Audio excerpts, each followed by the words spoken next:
Hi guys, good morning to all. और हम लोग पहुंच चुके हैं रिवीजन सीरीज की डे नंबर 3 पे। तो आज जो हम लोग का टॉपिक है जो हम रिवाइज करने वाले हैं वो है बुद्धिज्म और जैनिज्म।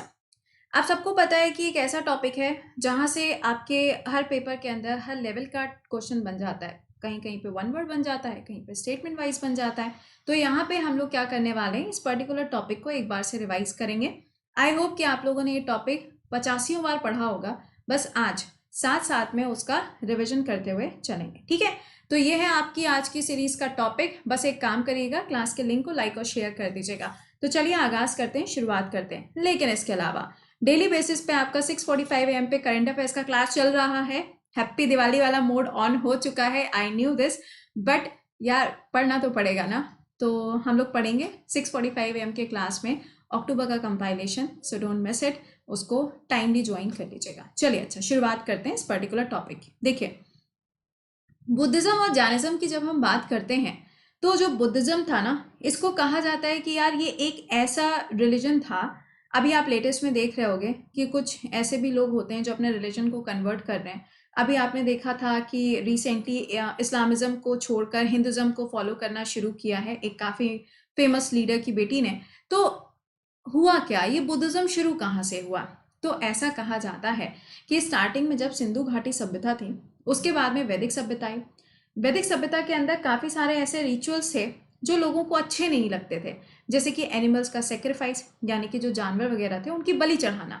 तो ये जो काफ़ी सारे ऐसे रिचुअल्स हुआ करते थे जो यहाँ पे लोगों को लगा कि भाई ये गलत है, समझ रहे हैं। तो वहीं से एक नया रिलीजन निकल के आता है जिसे बोला जाता है बुद्धिज्म। बुद्धिज्म के जस्ट बाद में आपको देखने को मिलेगा जैनिज्म। तो कई बार पेपर के अंदर पूछा जाता है कि बुद्धिज्म के जस्ट बाद में कौन सा रिलीजन आया और बुद्धिज्म के पहले कौन सा वाला एक सभ्यता फॉलो करी जा रही थी। तो आप दोनों के आंसर अब कर पाओगे, ठीक है। तो चलिए जरा पढ़ते हैं बुद्धिज्म से जुड़े हुए कौन कौन से फैक्ट हैं जो हमारे पेपर में बनते हैं। तो सबसे पहला पॉइंट जो ये है, यानी कि जो हम गौतम बुद्ध बोलते हैं, इनका जो एक्चुअल नेम है वो क्या है? वो सिद्धार्थ है। हम सभी लोग जानते हैं, बचपन से ये चीज़ हम पढ़ते चले आ रहे हैं। सिद्धार्थ वाली कहानी हम लोगों ने स्कूल में पढ़ी थी।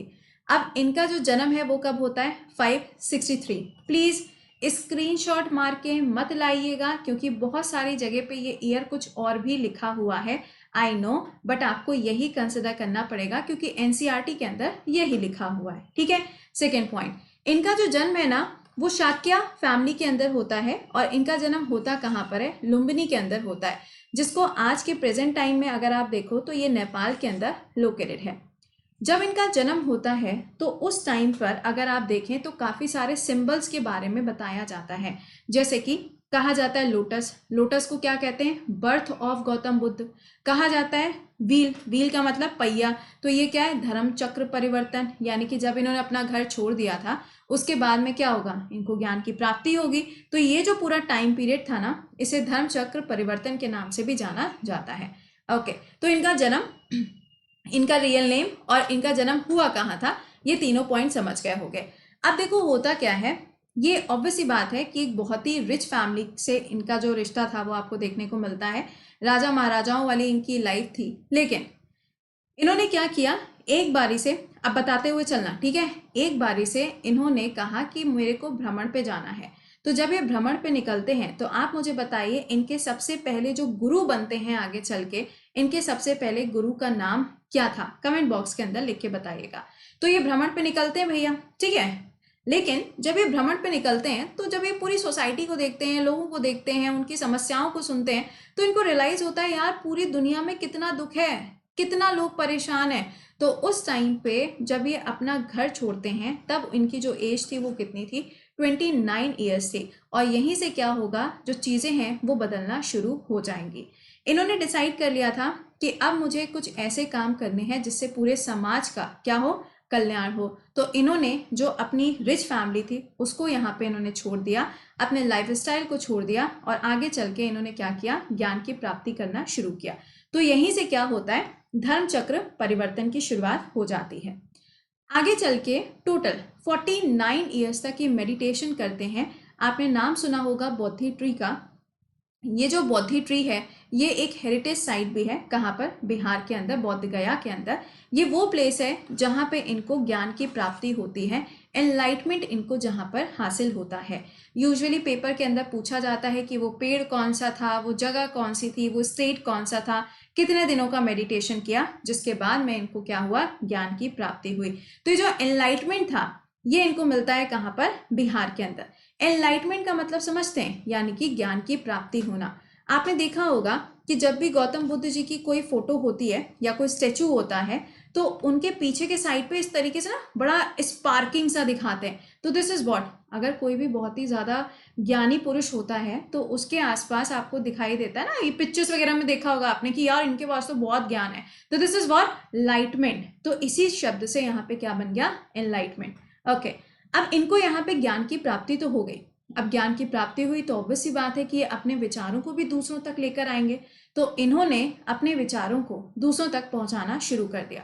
आगे चल के आप देखोगे कि इनके जो जब इनकी शादी होती है तो इनके जो फैमिली मेंबर्स होते हैं वो उनको भी अलग अलग जगह पे भेजते हैं, किसी को श्रीलंका, किसी को कहीं, किसी को कहीं, ताकि क्या हो, इनकी जो टीचिंग्स हैं उनको बढ़ावा दिया जा सके। अब इन्होंने जो अपना सबसे पहला उपदेश दिया था या सेरेमोन दिया था वो कहाँ पर, सारनाथ के अंदर। वेरी इंपॉर्टेंट प्लेस, बहुत बहुत बहुत ज्यादा ये सवाल आपसे पूछा जाता है कि सारनाथ नाम की जो जगह है ये कहाँ पर है।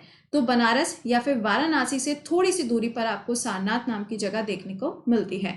प्रेजेंट टाइम में अगर आप देखो तो वहीं पर आपको कुशीनगर नाम की एक जगह भी देखने को मिलती है, और ये वही जगह है जहाँ पे क्या, गौतम बुद्ध जी की डेथ होती है, जहां पे इनको निर्वाण की प्राप्ति होती है।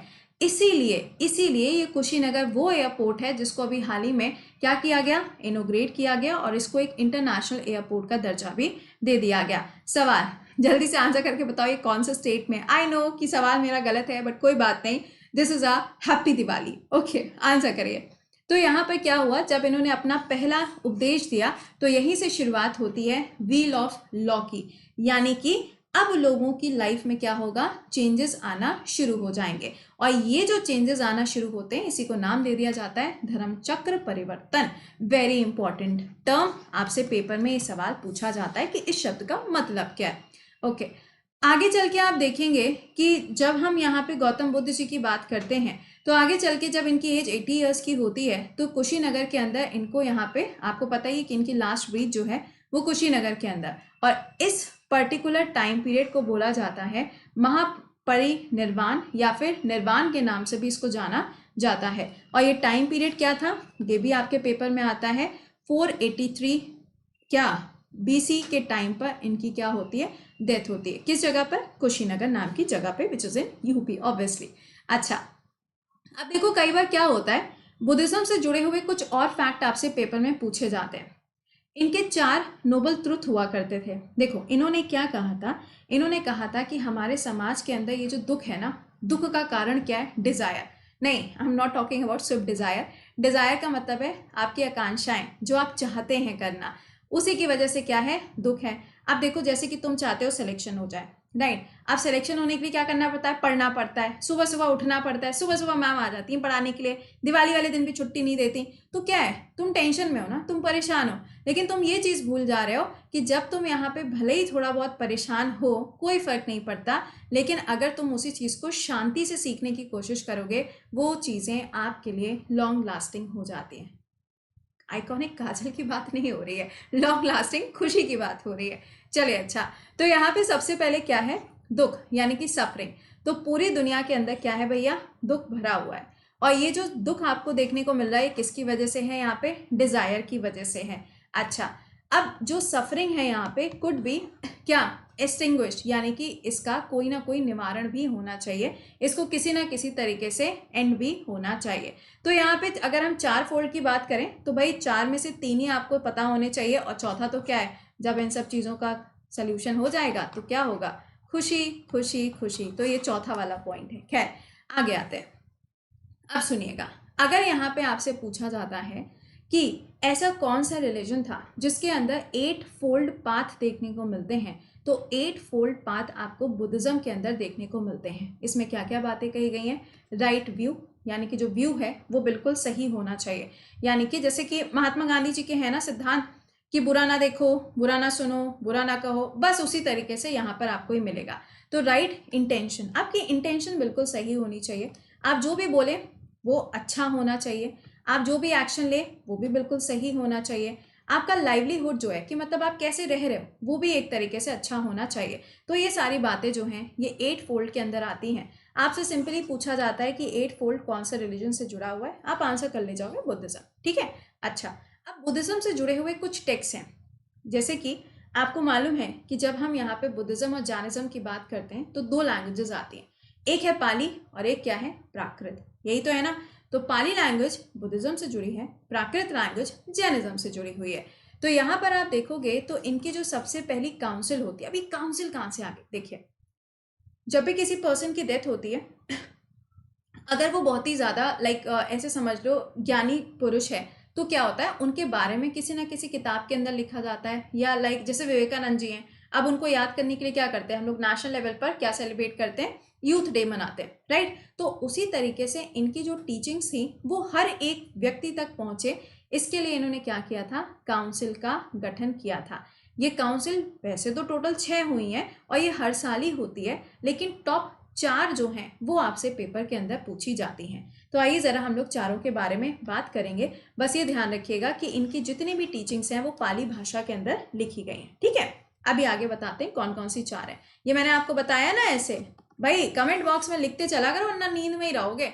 देखिए तो यहाँ पे क्या है, 3 पिटाकास हैं। अच्छा कौन कौन से, एक तो विनय पिटाका है, दूसरा सूट पिटाका है, और तीसरा यहाँ पे क्या हो जाएगा, तीसरा यहाँ पे अभिधाम पिटाका। ठीक है, अब ये है क्या, ये किताबें, किताबें मतलब किताबों का मतलब ये है कि इसके अंदर गौतम बुद्ध जी की जो टीचिंग्स हैं उनका कलेक्शन है।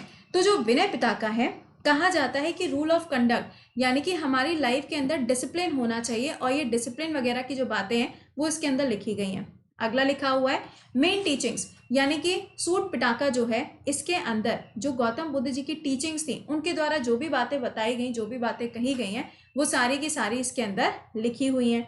ठीक है, तीसरा क्या है, इसके अंदर आपको मिलेंगे क्या, कि जो मॉन्क होते हैं, आपने देखा होगा बुद्धिज्म के अंदर जो मॉन्क वगैरह होते हैं वो लोग क्या क्या एक्टिविटी करते हैं, किस तरीके से कौन सी टीचिंग्स को फॉलो करते हैं, वो सारी की सारी चीज़ें यहाँ पे लिखी हुई हैं।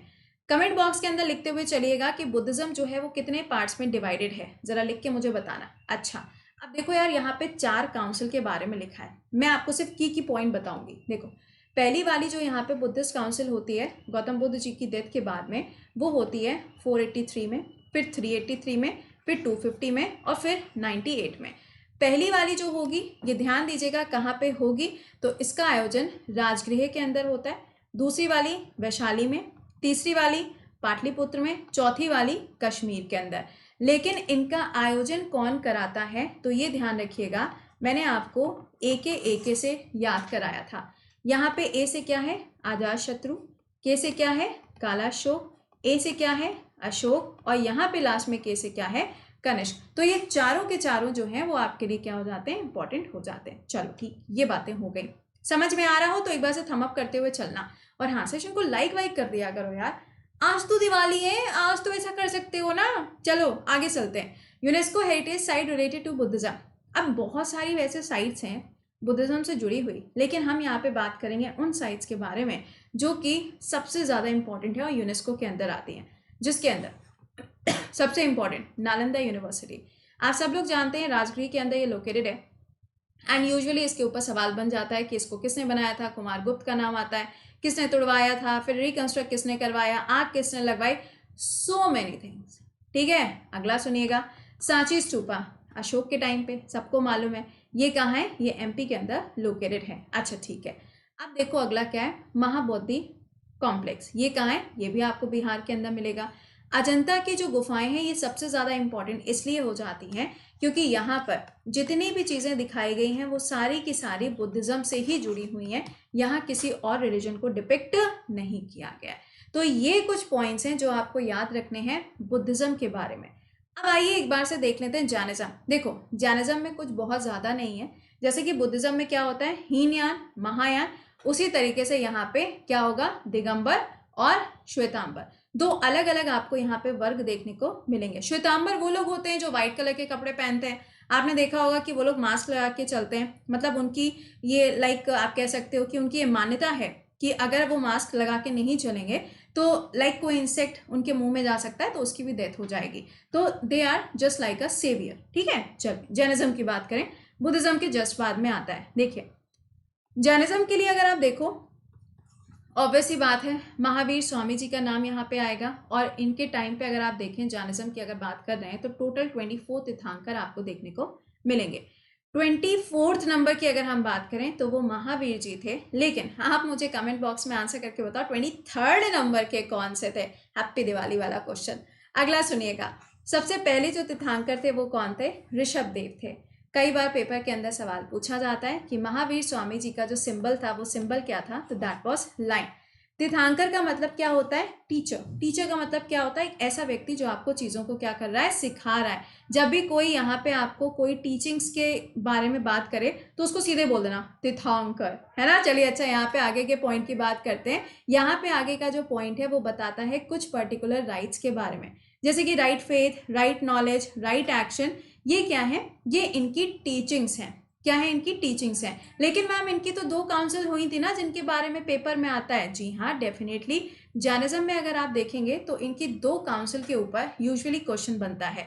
तो फिलहाल पहले जरा एम की बात करते हैं। तो ये जो रिलीजन आप देख रहे हो, इस रिलीजन के अंदर राइट फेथ की बात, राइट नॉलेज की बात और राइट एक्शन की बात करी जाती है, पेपर में नहीं बनता। अगला सुनिएगा, इनके 5 डॉक्ट्राइन्स हैं। डॉक्ट्राइन्स का मतलब क्या है? Again the teachings. अब पहला क्या है? अहिंसा। अब आप सभी लोग जानते हैं कि किसी को भी इंजरी नहीं होनी चाहिए आपकी वजह से। हम दिवाली वाले दिन इतना ज्ञान, हाँ भाई हाँ। अगला सुनिए, सत्य। हमेशा सत्य वचन आपको बोलना चाहिए। अगला अगला लिखा हुआ है, कभी भी कोई भी चीज चुरानी नहीं चाहिए। मैम आज तो कम से कम मिठाई चुरा के खा ही सकते हैं ना, आप ऐसे कैसे हमारे साथ कर सकते हो? नहीं, आज के लिए छूट है आपको, दिवाली ऑफर। अगला सुनिएगा, नॉट एक्वायर प्रॉपर्टी, यानी कि कभी भी किसी की जो प्रॉपर्टी है उसको आपको हड़पना नहीं चाहिए। और आखिरी लिखा हुआ है यहाँ पे कि कोई भी ऐसा काम ना करिए जिससे क्या हो, चीजें खराब हो जाएं। लेकिन आखिरी जो लिखा है वो है ब्रह्मचर्य, यानी कि आपकी लाइफ में जो खुशियां हैं वो तभी आएंगी जब आप एक समय के बाद में क्या बन जाएंगे, ब्रह्मचारी बन जाएंगे। तो दीज आर द टीचिंग्स जो यहाँ पे जुड़ी हुई है। अच्छा, जैनिज्म जो है ये 2 पार्ट्स में डिवाइडेड है, दिगंबर और मैंने अभी आपको बताया श्वेतांबर। ठीक है, तो यहाँ पे क्या होता है, ये लोग वो होते हैं जो क्या करते हैं यहाँ पे कंप्लीटली, अगर आप देखेंगे तो ये समझ ही गए होगे देख के। ओके, अगला पॉइंट यहाँ पे, ये उन्हीं सारी 5 टीचिंग को फॉलो करते हैं। ओके, नेक्स्ट देखो, ये मैंने आपको बताया ये लोग क्या करते हैं, व्हाइट कलर के क्लोथ्स पहनते हैं और ये यहाँ पर इस चीज के ऊपर ट्रस्ट नहीं करते। ठीक है, इनका मानना ये कि भैया ये वाला हिस्सा नहीं होना चाहिए, बाकी सारी चीजें जो है वो हम क्या करेंगे, फॉलो करेंगे। तो यहाँ पे ये डिफरेंस आपको देखने को मिलता है। अब देखो इनकी 2 काउंसिल हुई, पहली काउंसिल पाटलिपुत्र में, दूसरी वैशाली के अंदर होती है।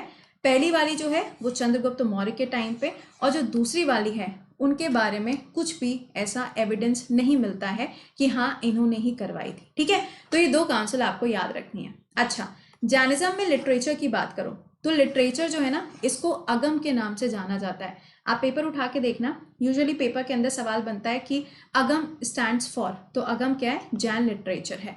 कौन सी भाषा में है? प्राकृत लैंग्वेज में ये लिखा गया है। ठीक है, तो आई होप कि आपने रिविजन बहुत कायदे से कर लिया होगा, एक एक पॉइंट तुमको रिकॉल करा दिया।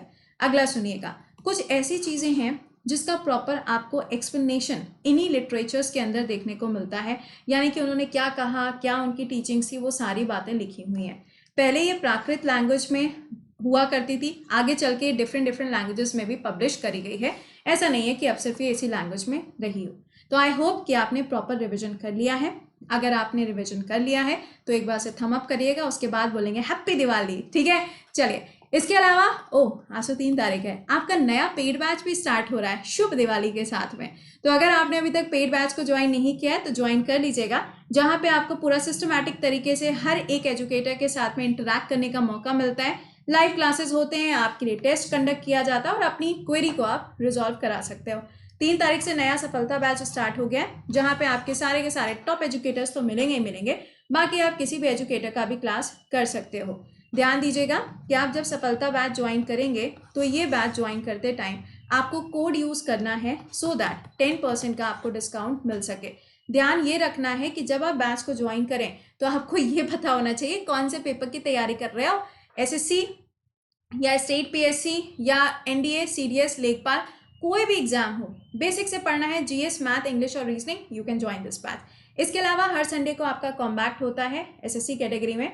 कोड कृति 10 लगा देना, कहीं पे कोई भी कोड पूछे नहीं, मतलब बिग बाजार में जाके मत लगा देना, ओनली ऑन अनअकैडमी, वहाँ पे आप इस कोड को यूज़ कर सकते हो और आप यहाँ पे क्लासेस को आराम से एक्सेस कर पाओगे। रेज योर हैंड का फीचर भी है एंड रिपोर्ट एंड विन का फीचर, ये दोनों फीचर्स आपको देखने को मिलते हैं on Unacademy app. Till then अब आपसे मिलेंगे कब, 6:45 AM शार्प। टिल देन खुश रहिए, मुस्कुराते रहिए। भाई देखो क्लास तो है, अक्टूबर का करंट अफेयर्स है, मिस मत कर दियो, कभी भी दिन भर में देख जरूर लीजिएगा, ठीक है। चलिए bye bye and take care guys.